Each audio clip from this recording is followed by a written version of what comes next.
Hey guys, అందరు ఎలా ఉన్నారు? సూపర్ ఉన్నారు కదా. నేనేమో సూపర్ ఉన్నా అండి.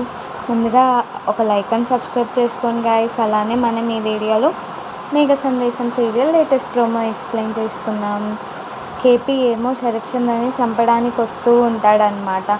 ఇది చూస్తున్న భూమి, ఏమైంది మావయ్య, ఆగండి ఆగండి అంటే, వీడు నా గగన్ని చంపాడమ్మా, వీడు నా గగన్ని చంపాడు అంటూ గన్ గురి పెడదామని చూస్తూ ఉంటాడు. ఇంకో పక్క ఏమో శారద ఇది చెప్పిండేది చూపిస్తూ ఉంటారు. గగన్ని చంపాల్సిన అవసరం శరత్చంద్రకి ఏమొచ్చింది, అసలు గగన్ని ఎందుకు చంపాలనుకున్నాడు అని చూపిస్తూ ఉంటుంది. ఇంకో పక్క కేపీనేమో భూమి అలానే తన రెండో వైఫ్ భూమి వాళ్ళ మేనత్త ఇద్దరు ఆపాలని చూస్తూ ఉంటారు గైస్. అలా ఆపినా కూడా ఆగకపోతే భూమిని కింద తోసి మరీ శరత్చంద్రని చంపాలనుకుంటూ ఉంటాడు మన కేపీ. శరత్చంద్ర ఏమో సైలెంట్గా సరెండర్ అయిపోతూ ఉంటాడు గైస్. ప్లీజ్ ఒక లైక్ అండ్ సబ్స్క్రైబ్ చేసుకోండి గైస్. Bye bye.